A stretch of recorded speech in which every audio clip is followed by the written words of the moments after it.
ಎಲ್ರಿಗೂ ನಮಸ್ಕಾರ. ಇವತ್ತು ಈ ವಿಡಿಯೋದಲ್ಲಿ ಏನು ತಿಳಿಸ್ಕೊಡ್ತೇನೆ ಅಂದರೆ, ಕರ್ನಾಟಕ ಶಿಕ್ಷಕರ ಅರ್ಹತಾ ಪರೀಕ್ಷೆ 2024 ಅಧಿಸೂಚನೆ ಬಗ್ಗೆ ನಿಮಗೆ ಯಾವ್ದಾವ್ದು ಇಂಪಾರ್ಟೆಂಟ್ ಅದು ಮಾತ್ರ ನಾನು ಈ ವಿಡಿಯೋದಲ್ಲಿ ತಿಳಿಸ್ಕೊಳ್ಳೋಕ್ಕೆ ಇಷ್ಟಪಡುತ್ತೇನೆ. ಯಾರ್ಯಾರು ನಮ್ಮ ಚಾನಲ್ನ ಹೊಸದಾಗಿ ನೋಡ್ತಾ ಇದ್ದೀರಾ, ನಮ್ಮ ಚಾನಲ್ನ ಸಬ್ಸ್ಕ್ರೈಬ್ ಆಗಿ ಹಾಗೂ ವಿಡಿಯೋ ಇಷ್ಟ ಆದರೆ ಲೈಕ್ ಮಾಡಿ, ಹಾಗೂ ನಿಮಗೇನು ಬಂದಿದೆ ಕಮೆಂಟ್ ಮಾಡೋಂಥ ನಮ್ಮ ಚಾನಲ್ಗೆ ಸಪೋರ್ಟ್ ಮಾಡಿ. ಪ್ರಮುಖ ನಿಮಗೆಲ್ಲ ಕಾಣಿಸ್ತಿರ್ಬೋದು, ಪ್ರಮುಖ ದಿನಾಂಕಗಳಿದೆ ನೋಡಿ. ಅರ್ಜಿ ಸಲ್ಲಿಕೆ ಯಾವಾಗಲೂ ಆನ್ಲೈನ್ ಇರುತ್ತೆ. ಇದು ಯಾವುದೇ ಆಫ್ಲೈನ್ ಥರ ಅರ್ಜಿ ಸಲ್ಲಿಕೆ ಇಲ್ಲ. 15/4/2024 15/5/2024 ಮೇ 15 ಅಪ್ಲಿಕೇಶನ್ ಹಾಕ್ಬೋದು. ಪತ್ರಿಕೆ 1 ಮತ್ತು 2 ಒಂದೇ ದಿನ ಇರ್ತದೆ. 30 ಜೂನ್ಗೆ ಎರಡೂ ಪರೀಕ್ಷೆಗಳು ಒಂದೇ ದಿನ ನಡೀತೆ. ಬೆಳಗ್ಗೆ 1, ಮಧ್ಯಾಹ್ನ 1. ಬೆಳಗ್ಗೆ 9:30 12 ಗಂಟೆವರೆಗೆ, ಮಧ್ಯಾಹ್ನ 2 ಗಂಟೆಯಿಂದ 4:00 ನೀವು 9:30 ಅಂದರೆ ಟೈಮ್ ಕೊಟ್ಟರೆ ನೀವು ಆದಷ್ಟು 8:00 ಹೋಗಿ ಟ್ರೈ ಮಾಡಿ. ಸಮಯ ಮಧ್ಯಾಹ್ನ ನೋಡಿ, ಸಮಯ 2 ಗಂಟೆ ಅಂದರೆ ನೀವು 1 ಗಂಟೆಗೆ ಅಲ್ಲಿ ಇರಲಿಕ್ಕೆ ಟ್ರೈ ಮಾಡಿ. ಎಕ್ಸಾಮ್ಗೆ 1 ಅವರ್ ಮುಂಚೆ ಇರೋದು ಬೆಟರ್. ಇದರಲ್ಲಿ ಯಾವುದು ಇಂಪಾರ್ಟೆಂಟ್ ಅದು ಮಾತ್ರ ಹೇಳಿದೆ. ನಿಮಗೆ ಬೇಕಾದ್ರೆ ಈ PDF ಡಿಸ್ಕ್ರಿಪ್ಷನ್ ಲಿಂಕಲ್ಲಿ ಹಾಕಿರ್ತಾನೆ, ಅಲ್ಲಿ ಡೌನ್ಲೋಡ್ ಮಾಡ್ಕೊಂಡು ಓದ್ಕೋಬೋದು. ಅಭ್ಯರ್ಥಿಗಳ ಸೂಚನೆಗಳಿಂದ ಮೇನ್ ಇರೋದು, ಎಲ್ಲ ಅಭ್ಯರ್ಥಿಗಳು school.education.karnataka.government ಇದೆಲ್ಲ ಆ ವೆಬ್ಸೈಟಲ್ಲಿ ಹೋಗಿ ನೀವು ರಿಜಿಸ್ಟರ್ ಮಾಡಿಕೊಂಡು ಲಾಗಿನ್ ಆಗಿ ಅಪ್ಲಿಕೇಶನ್ ಹಾಕುವಂಥದ್ದು. ನೆಕ್ಸ್ಟು ಪರೀಕ್ಷಾ ಶುಲ್ಕ ವಿವರ. ಇಲ್ಲಿ ನೋಡಿ, ಪತ್ರಿಕೆ 1 ಅಥವಾ ಪತ್ರಿಕೆ 2 ಇದೆ. ಇಲ್ಲಿ ಪತ್ರಿಕೆ 1 ಮತ್ತು ಹಾಗೂ ಪತ್ರಿಕೆ 2 ಅಂತಿದೆ. ಸಾಮಾನ್ಯ ವರ್ಗ 2A 2B 3A ಮತ್ತು 3B ಅವರು ಒಂದೇ ಪೇಪರ್ ಬರ್ತೀನಿ ಅಂದರೆ, ಯಾವುದಾದ್ರು 2ರಲ್ಲಿ 1 ಬರ್ತೀನಿ ಅಂದರೆ 700 ರೂಪಾಯಿನ ಪೇ ಮಾಡೋಕ್ಕಾಗುತ್ತೆ. ಇಲ್ಲ ನಾವು 2 ಬರ್ತೀವಿ ಅಂದರೆ 1000 ರೂಪಾಯಿ ಪೇ ಮಾಡೋಕ್ಕಾಗುತ್ತೆ. ಪರಿಶಿಷ್ಟ ಜಾತಿ, ಪರಿಶಿಷ್ಟ ವರ್ಗ, ಪ್ರವರ್ಗ ಮತ್ತು ಪ್ರವರ್ಗ ಇವರು 1 ಪೇಪರ್ ಬರ್ತೀನಿ ಅಂದರೆ 350 ರೂಪಾಯಿ, 2 ಬರ್ತೀನಿ ಅಂದರೆ 500 ರೂಪಾಯಿ ಇದೆ. SC ST ಹಾಗೂ ಕ್ಯಾಟಗರಿ 1 ಅವರಿಗೆ 350 ಒಂದು ಪೇಪರಿಗೆ, 2 ಬರ್ತೀನಿ 500 ರೂಪಾಯಿ. ವಿಶೇಷ ಚೇತನ ಹಾಗೂ ದಿವ್ಯಾಂಗ ವಿದ್ಯಾರ್ಥಿಗಳಿಗೆ ಪರೀಕ್ಷಾ ಶುಲ್ಕದಿಂದ ವಿನಾಯಿತಿ ಇರ್ತದೆ. ಅಂದರೆ ಫಿಸಿಕಲ್ ಹ್ಯಾಂಡಿಕ್ಯಾಪ್ ಸ್ಟೂಡೆಂಟ್ಸ್ಗೆಲ್ಲ ಯಾವುದೇ ಫೀ ಇರುವುದಿಲ್ಲ. ನೀವು ಫೀನ mode of payment internet banking, debit card, credit card and challan card ಅದ್ರ ಮುಖಾಂತರ ನೀವು ಪಾವತಿ ಮಾಡ್ಬೋದು. ಇಲ್ಲಿ ಹಾಲ್ ಟಿಕೆಟ್ ನೋಡಿ, 26/2024 29/6/2024 ಹಾಲ್ ಟಿಕೆಟ್ ಬರುತ್ತೆ. ಹಾಲ್ ಟಿಕೆಟ್ ಡೌನ್ಲೋಡ್ ಮಾಡ್ಕೊಳ್ಳಿ. ವೆಬ್ಸೈಟಲ್ಲಿ ನಿಮ್ಮದು ಹೋಗ್ಬಿಟ್ಟು ನೀವು ID ನಂಬರ್ ಹಾಕಿ ಲಾಗಿನ್ ಮಾಡಿದ್ರೆ ನಿಮ್ಗೆ ಕಾನ್ಸೆಪ್ಟ್ ಬರುತ್ತೆ. ಓಕೆ. ಪತ್ರಿಕೆ 1 1ರಿಂದ 5ನೇ ತರಗತಿಗಳಿಗೆ ಯಾರು 1ರಿಂದ 5ನೇ ತರಗತಿ ಎಕ್ಸಾಮ್ ಬರ್ತಿಲ್ಲ ಅವರಿಗೆ ಎಲಿಜಿಬಿಲಿಟಿ ಆ ಪತ್ರಿಕೆ ಬರೋಕ್ಕೆ ಎಲಿಜಿಬಿಲಿಟಿ ಏನಂದರೆ, ಇದರಲ್ಲಿ ಸುಮಾರಿದೆ. PUC ಯಾವುದು ಇದು ಎಲ್ಲ ಇದೆ. ನಾನು B.Ed ಮಕ್ಕಳಿಗೆ ಯಾವುದು ಇಂಪಾರ್ಟೆಂಟ್ ಇದೆಯಲ್ಲ ಅದು ಮಾತ್ರ ಹೇಳ್ತೇನೆ. ಲಾಸ್ಟ್ ಕಾಣಿಸೋದು ನೋಡಿ, ಪದವಿಯಲ್ಲಿ ಕನಿಷ್ಠ 50% ಅಂಕಗಳನ್ನು ಗಳಿಸಿರಬೇಕು ಹಾಗೂ B.Ed ಪದವಿಯಲ್ಲಿ ತೇರ್ಗಡೆ ಹೊಂದಿರುವವರು ಅಥವಾ ಪ್ರವೇಶ ಪಡೆದ ಅಭ್ಯಾಸ ಮಾಡುತ್ತಿರುವವರು. ಇಲ್ಲಿ B.Ed ಮುಗಿಸಿದವರು ಬರ್ತಾರೆ, B.Ed ಫೈನಲ್ ಇರೋರು ಓದ್ತಾ ಇರೋರು ಬರ್ತಾರೆ. B.Ed ಅಡ್ಮಿಷನ್ ಫಸ್ಟ್ ಸೆಮ್ಮಲ್ಲಿದ್ದರೂ ಸಹ ನೀವು ಈ ಪರೀಕ್ಷೆನ ಬರೀಬಹುದು. ಪತ್ರಿಕೆ 2 6ರಿಂದ 8ನೇ ತರಗತಿಗಳಿಗೆ ಯಾರು ಆ ಎಕ್ಸಾಮ್ ಬರ್ತಿರಲ್ಲ ಸೇಮ್ ಇದೆ. ಪತ್ರಿಕೆ 1 ಪತ್ರಿಕೆ 2 ಎಲಿಜಿಬಿಲಿಟಿ ಸೇಮ್ ಇದೆ. ಇಲ್ಲಿ ಕಾಣಿಸ್ತದೆ ಸೆಕೆಂಡ್ ಆಪ್ಷನ್. ಪದವಿಯಲ್ಲಿ 50% ಅಂಕಗಳನ್ನು ಗಳಿಸಿರಬೇಕು ಹಾಗೂ B.Ed ಪದವಿಯಲ್ಲಿ ತೇರ್ಗಡೆ ಹೊಂದಿರುವವರು ಹಾಗೂ B.Ed ಪದವಿ ಪ್ರವೇಶ ಪಡೆದು ಅಭ್ಯಾಸ ಮಾಡುತ್ತಿರುವವರು. ಎಲಿಜಿಬಿಲಿಟಿ ಸೇಮ್ ಇದೆ. 2 ಪೇಪರ್ಗೆ ಎಲಿಜಿಬಿಲಿಟಿ ಸೇಮ್. ನೆಕ್ಸ್ಟ್ ಪತ್ರಿಕೆ 1ರಿಂದ 5ನೇ ತರಗತಿಗೆ ಬೋಧಿಸಲ್ಪಡುವ ಶಿಕ್ಷಕರಿಗಾಗಿ. ಇವಾಗ 1 to 5 ಯಾರು ಟೀಚ್ ಮಾಡ್ತಾರಲ್ಲ ಅವರಿಗೆ ಕ್ವಶನ್ ಪೇಪರ್ ಯಾವ ಥರ ಇರ್ತದೆ. ಭಾಷೆ 1 ಕನ್ನಡ, ಭಾಷೆ 1, ಭಾಷೆ 2 ಶಿಶು ವಿಕಸನ ಹಾಗೂ ಬೋಧನಾ ಕ್ರಮ, ಗಣಿತ, ಪರಿಸರ ಅಧ್ಯಯನ. ಇವು 4 ಸಬ್ಜೆಕ್ಟು BA ಮಾಡಿದವರು, BSc ಮಾಡಿದವರು, BCom ಮಾಡಿದವರು ಸಹ ಸೇಮ್ ಇರುತ್ತೆ. ಎಲ್ರಿಗೂ ಸೇಮ್ ಇರುತ್ತೆ. ಬಟ್ ಸ್ವಲ್ಪ ಚೇಂಜ್ ಅಂದರೆ ಬ್ಲೈಂಡ್ ಪೀಪಲ್ ಇರ್ತಾರಲ್ಲ ಅವ್ರಿಗೆ ಮಾತ್ರ ಗಣಿತ ಮತ್ತು ಪರಿಸರ ಅಧ್ಯಯನ ಬದಲು ಸಮಾಜ ಅಧ್ಯಯನ ಆಯ್ಕೆ ಮಾಡೋಕ್ಕೆ ಅವಕಾಶ ಇರುತ್ತೆ. ಉಳಿದವರಿಗೆ ಮಾತ್ರ ಯಾವುದೇ ಅವಕಾಶ ಇಲ್ಲ.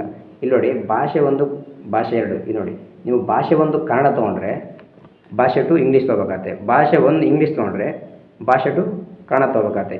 ಇಲ್ಲಿ ನಾವು ಭಾಷೆ 1 ಕನ್ನಡ ತೊಗೊಂಡು ಭಾಷೆ 2 ಸಹ ಕನ್ನಡ ತೊಗೊಂಡ್ರೆ ಅದು ಬರೋದಿಲ್ಲ. ಆ ಥರ ಸೇಮ್ ಬರೋದಿಲ್ಲ. ಭಾಷೆ ಆಲ್ಟರ್ನೇಟ್ ತೊಗೋಬೇಕಾಗತ್ತೆ. ಒಂದು ಕನ್ನಡ ತೊಗೊಂಡು ಇಂಗ್ಲೀಷ್ ತೊಗೋಬೇಕು, ಇಂಗ್ಲೀಷ್ ತೊಗೊಂಡ್ರೆ ಕನ್ನಡ ತೊಗೋಬೇಕು.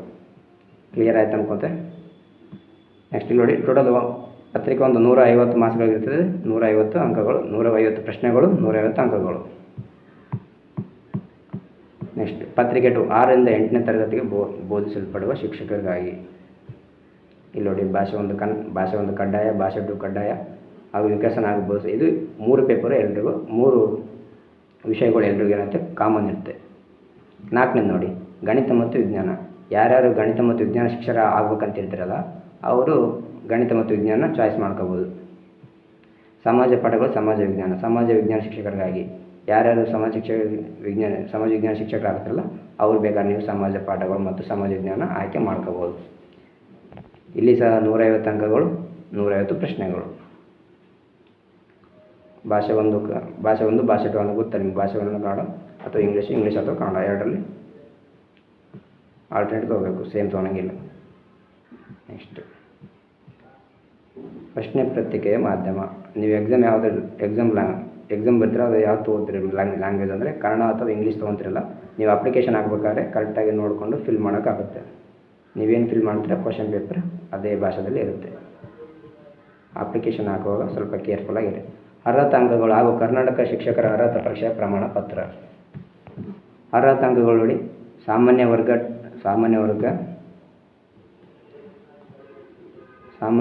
2A 2B 3A 3B ಗುಂಪುಗಳಿಗೆ ಸೇರಿರುವ ಅಭ್ಯರ್ಥಿಗಳು ಕರ್ನಾಟಕ ಶಿಕ್ಷಕರ ಅರ್ಹತಾ ಪರೀಕ್ಷೆಯಲ್ಲಿ ಕನಿಷ್ಠ 60% ರಷ್ಟು ಅರ್ಹತಾ ಅಂಕಗಳನ್ನು ಪಡೆಯಬೇಕು. 100ಕ್ಕೆ 60% ಅಷ್ಟು ಅಂಕಗಳು ಪಡೆಯಬೇಕು. ಅಂದರೆ 150ಕ್ಕೆ ಎಷ್ಟು? 100%ಗೆ 60 ಅಂದರೆ 150ಕ್ಕೆ ಎಷ್ಟು ಮಾಡಿದ್ರೆ ಕ್ರಾಸ್ ಮಲ್ಟಿಪ್ಲಿಕೇಶನ್ ಮಾಡಿ ನಿಮಗೆ ಅಲ್ಲಿ ಬರುತ್ತೆ 90 ಬರುತ್ತೆ. ಸೊ ಯಾರ್ಯಾರು ಸಾಮಾನ್ಯ ವರ್ಗ 2A 2B 3A 3Bಗಳು ಸೇರ್ತಾರಲ್ಲ compulsory 90 marks ಬೇಕು. 90 ಮಾರ್ಕ್ಸ್ ಬಂದರೆ ನಿಮ್ಮದು ಕ್ಲಿಯರ್ ಆಗುತ್ತೆ, ಟೆಟ್ ಕ್ಲಿಯರ್ ಆದಂಗೆ. ಪರಿಶಿಷ್ಟ ಜಾತಿ, ಪರಿಶಿಷ್ಟ ವರ್ಗ, ಪ್ರವರ್ಗ ಹಾಗೂ ವಿಶೇಷ ಚೇತನ ದಿವ್ಯಾಂಗ ಅಭ್ಯರ್ಥಿಗಳು ಕರ್ನಾಟಕ ಶಿಕ್ಷಕ ಅರ್ಹತಾ ಪರೀಕ್ಷೆಯಲ್ಲಿ ಕನಿಷ್ಠ ಶೇಕಡ 55% ಅರ್ಹತಾ ಅಂಕಗಳನ್ನು ಪಡೆಯಬೇಕು. SC ST ಕ್ಯಾಟಗರಿ 1 ಹಾಗೂ ಫಿಸಿಕಲ್ ಹ್ಯಾಂಡಿಕ್ಯಾಪ್ ಇದ್ದಲ್ಲ ಅವರು 55% ಅಂಕಗಳನ್ನು ಪಡೆಯಬೇಕು. 100ಕ್ಕೆ 55% ಅಂದರೆ 150ಕ್ಕೆ ಎಷ್ಟು? ಕ್ರಾಸ್ ಮಲ್ಟಿಪ್ಲಿಕೇಶನ್ ಮಾಡಿದಾಗ 82.5 ಬರುತ್ತೆ. 93 ಅಂಕಗಳು ಬಂದರೆ ನೀವು ಟೆಟ್ನ ಪಾಸ್ ಮಾಡ್ಬೋದು.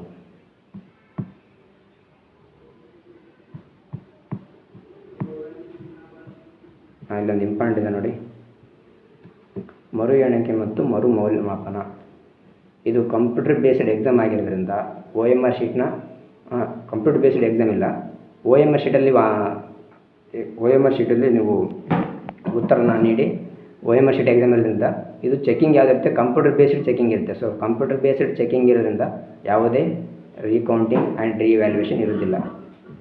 ಇಲ್ಲಿ ಪರೀಕ್ಷೆಯು ಬಹು ಆಯ್ಕೆ ಹಾಗೂ OMR ಉತ್ತರ ಪತ್ರಿಕೆ ಮೂಲಕ ನಡೆಯುವುದರಿಂದ ಹಾಗೂ OMR ಉತ್ತರ ಪತ್ರಿಕೆಗಳನ್ನು ಗಣಕೀಕೃತ ಮೌಲ್ಯಮಾಪಕ ಮಾಡುವುದರಿಂದ ಯಾವುದೇ ಮರು ಎಣಿಕೆ ಮೌಲ್ಯಮಾಪನಕ್ಕೆ ಅವಕಾಶ ಇರುವುದಿಲ್ಲ.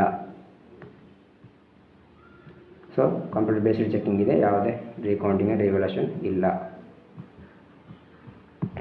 ಲಾಸ್ಟ್ ಇದರಲ್ಲಿ ಮತ್ತೆ ಅದೇ ಕೊಟ್ಟಿದ್ದಾರೆ ನೋಡಿ, ಆನ್ಲೈನ್ ಅರ್ಜಿನ ಯಾವಾಗ ಸಲ್ಲಿಸಬೇಕು? 15/4 ಸ್ಟಾರ್ಟ್ ಆಗಿದೆ, 15/5/2024 ಎಂಡ್ ಆಗುತ್ತೆ.